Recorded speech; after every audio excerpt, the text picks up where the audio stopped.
Capítulo 3. Das ações possessórias. Seção I. Disposições gerais. Art. 554. A propositura de uma ação possessória em vez de outra não obstará que o juiz conheça do pedido e outorgue a proteção legal correspondente àquela cujos pressupostos estejam provados.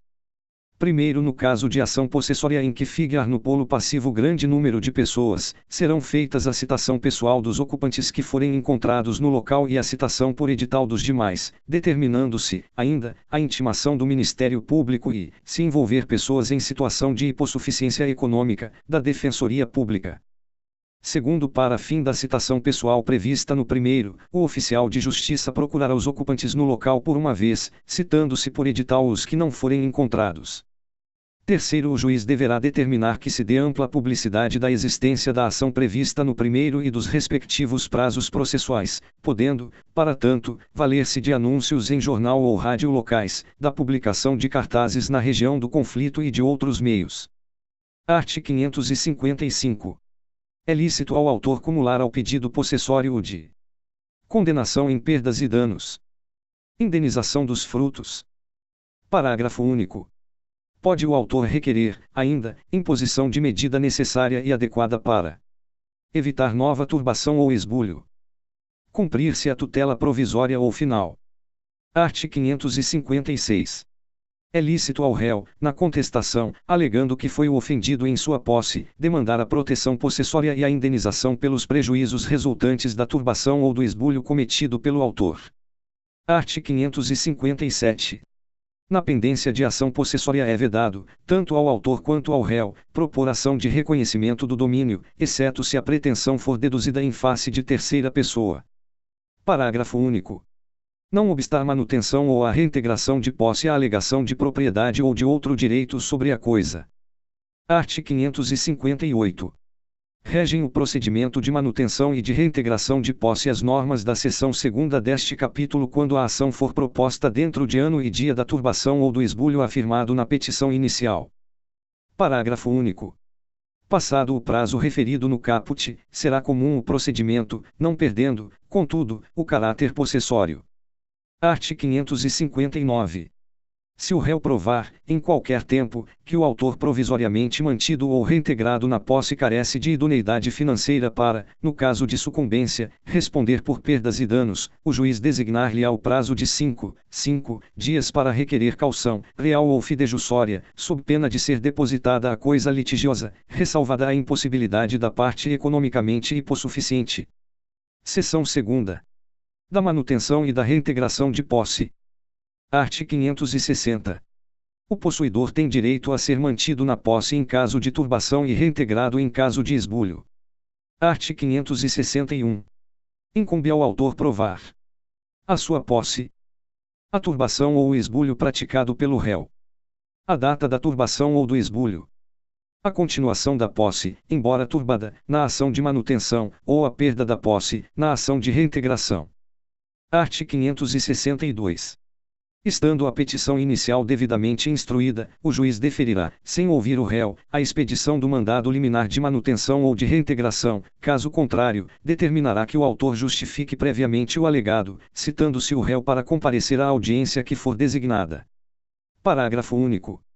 Contra as pessoas jurídicas de direito público não será deferida a manutenção ou a reintegração liminar sem prévia audiência dos respectivos representantes judiciais.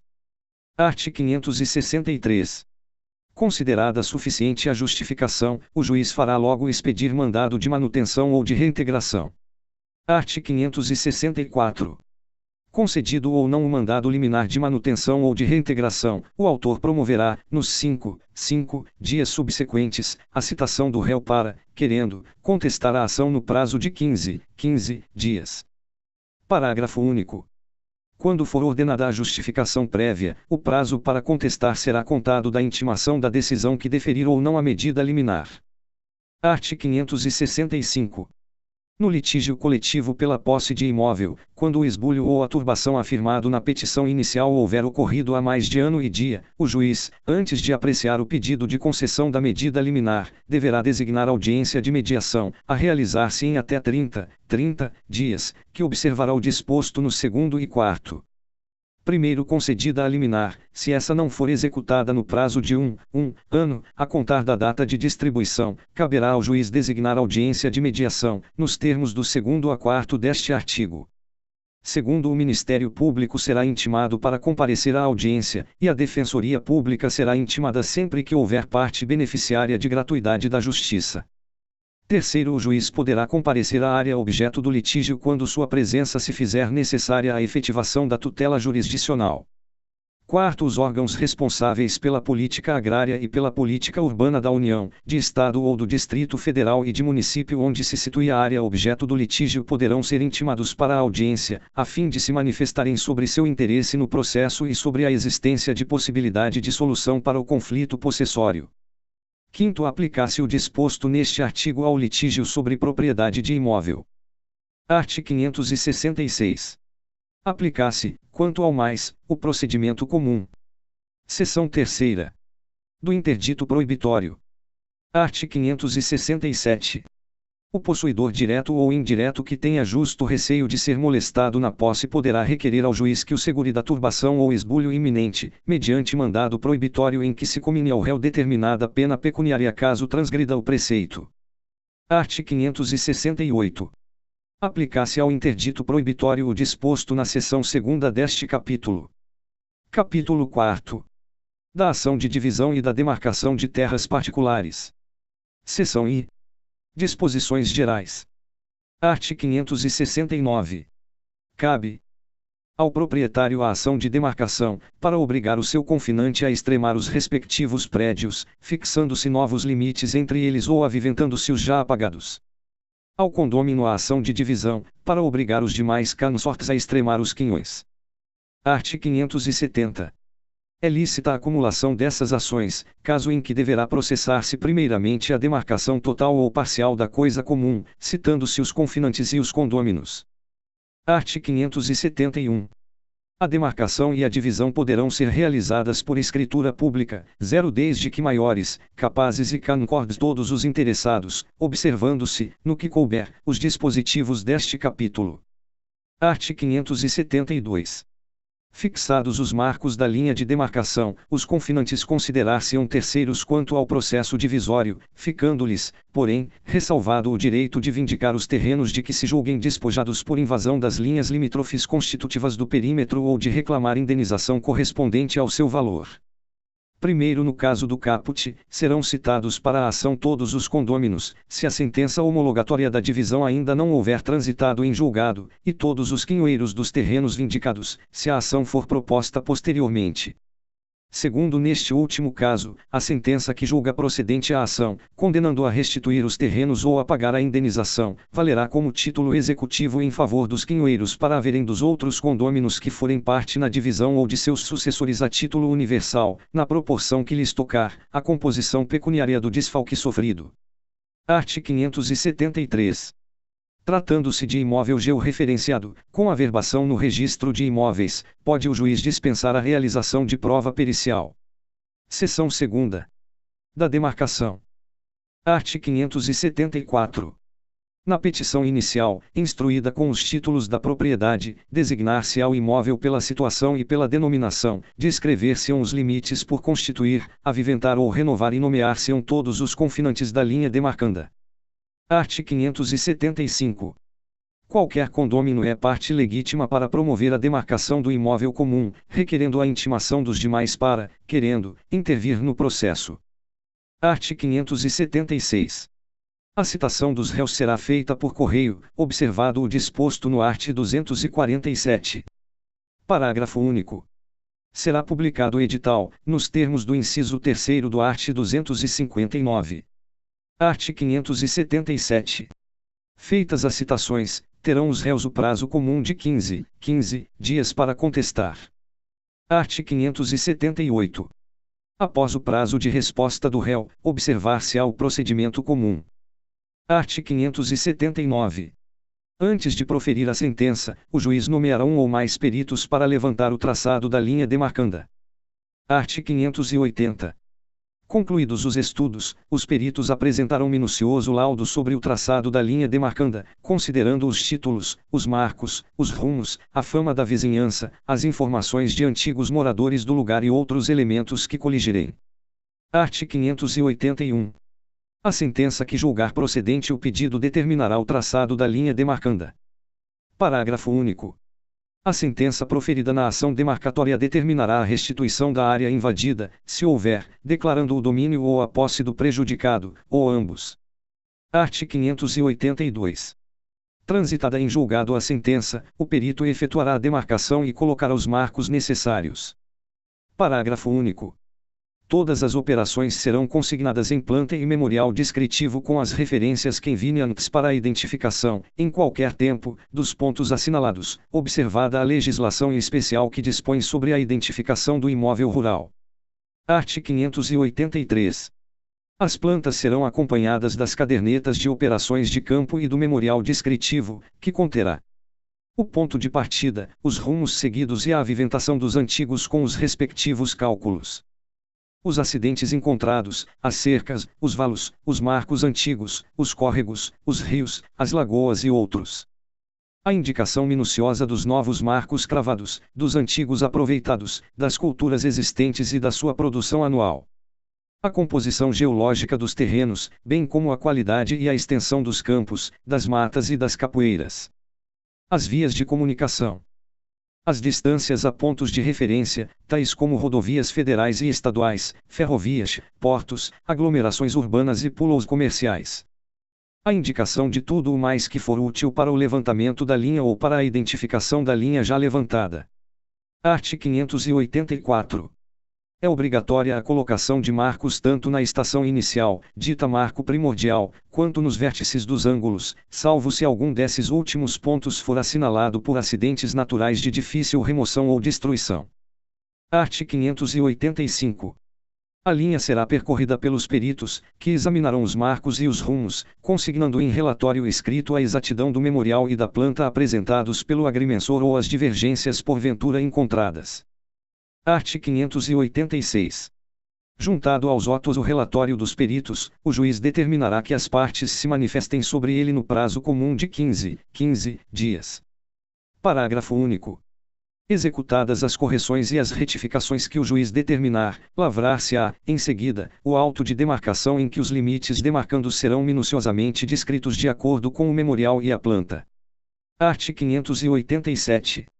Assinado o auto pelo juiz e pelos peritos, será proferida a sentença homologatória da demarcação. Seção 3ª. Da divisão. Art. 588. A petição inicial será instruída com os títulos de domínio do promovente e conterá a indicação da origem da comunhão e a denominação, a situação, os limites e as características do imóvel. O nome, o estado civil, a profissão e a residência de todos os condôminos, especificando-se os estabelecidos no imóvel com benfeitorias e culturas. As benfeitorias comuns. Art. 589. Feitas as citações como preceitua o art. 576, prosseguir-se-á na forma dos arts. 577 e 578. Art. 590. O juiz nomeará um ou mais peritos para promover a medição do imóvel e as operações de divisão, observada a legislação especial que dispõe sobre a identificação do imóvel rural. Parágrafo único. O perito deverá indicar as vias de comunicação existentes, as construções e as benfeitorias, com a indicação dos seus valores e dos respectivos proprietários e ocupantes, as águas principais que banham o imóvel e quaisquer outras informações que possam concorrer para facilitar a partilha. Art. 591. Todos os condôminos serão intimados a apresentar, dentro de 10 dias, os seus títulos, se ainda não o tiverem feito, e a formular os seus pedidos sobre a constituição dos quinhões. Art. 592.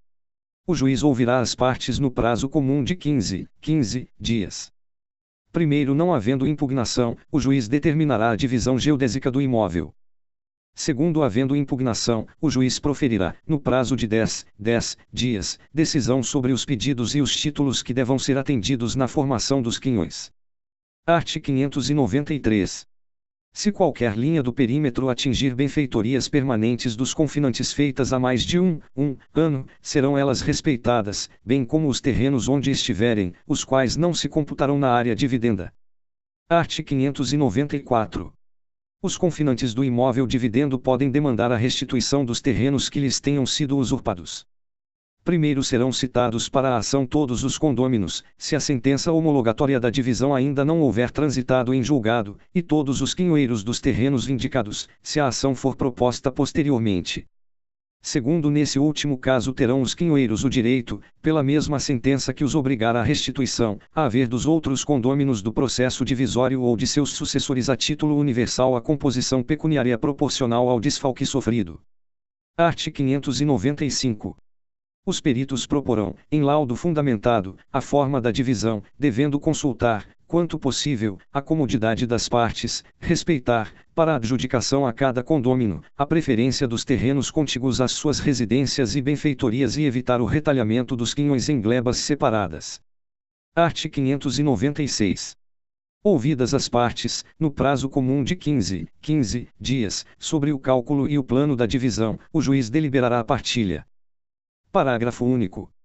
Em cumprimento dessa decisão, o perito procederá à demarcação dos quinhões, observando, além do disposto nos arts. 584 e 585, as seguintes regras.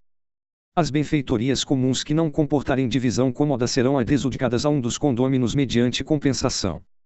Instituir-se-ão as servidões que forem indispensáveis em favor de uns quinhões sobre os outros, incluindo o respectivo valor no orçamento para que, não se tratando de servidões naturais, seja compensado o condômino aquinhoado com o prédio serviente.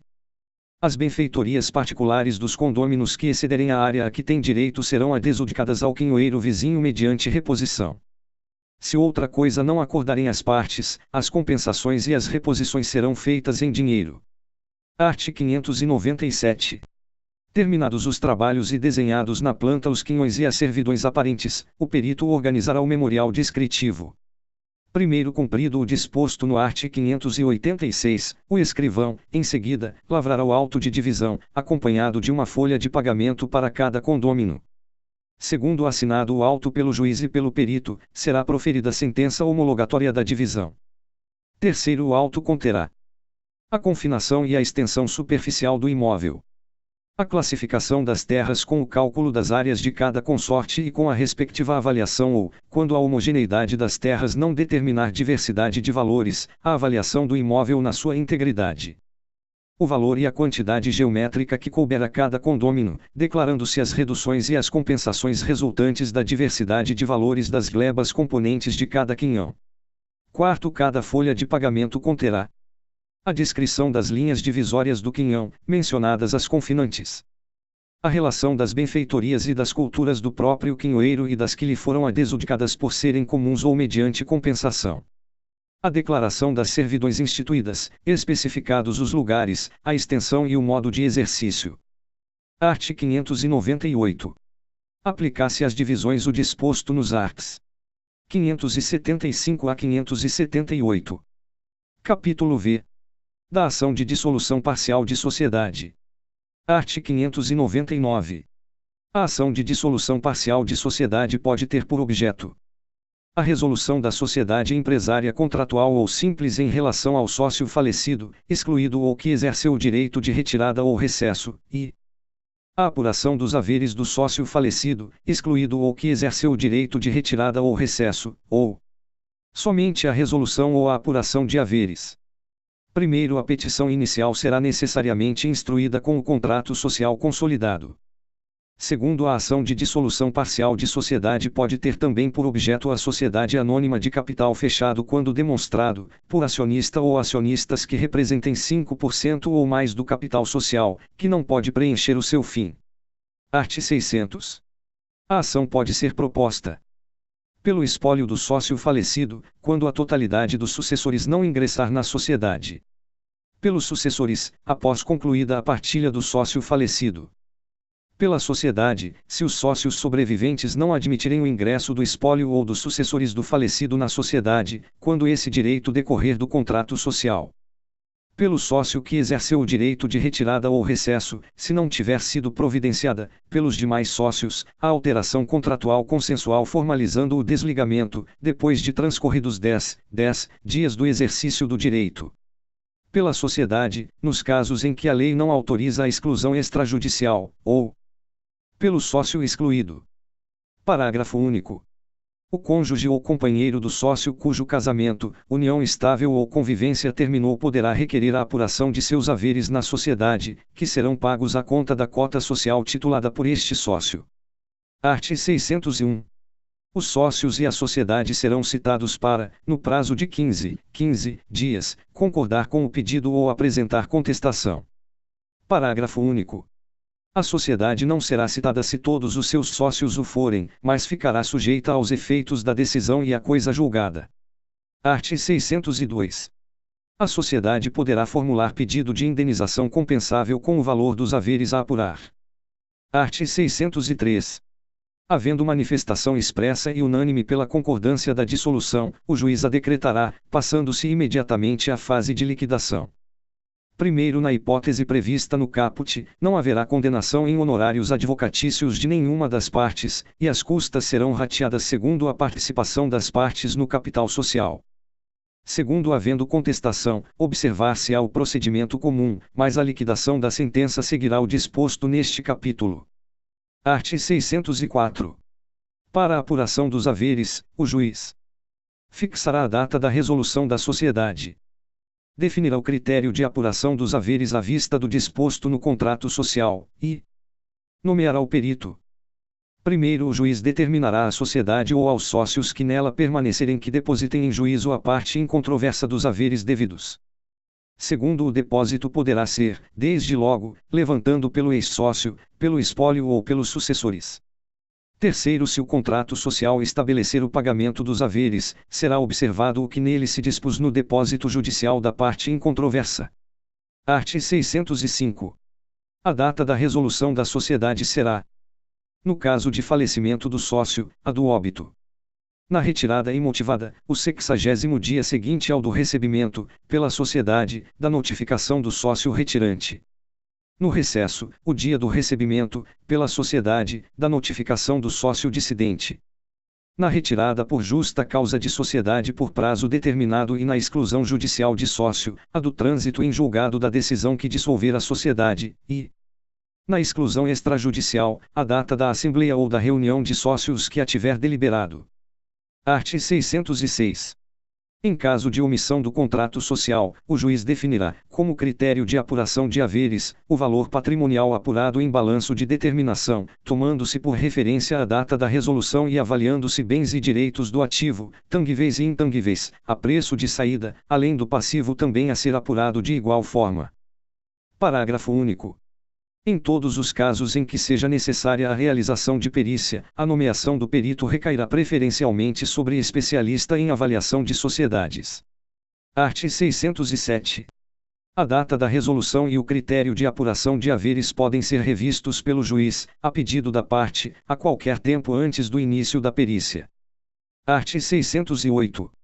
Até a data da resolução, integram o valor devido ao ex-sócio, ao espólio ou aos sucessores a participação nos lucros ou os juros sobre o capital próprio declarados pela sociedade e, se for o caso, a remuneração como administrador. Parágrafo único. Após a data da resolução, o ex-sócio, o espólio ou os sucessores terão direito apenas à correção monetária dos valores apurados e aos juros contratuais ou legais. Art. 609.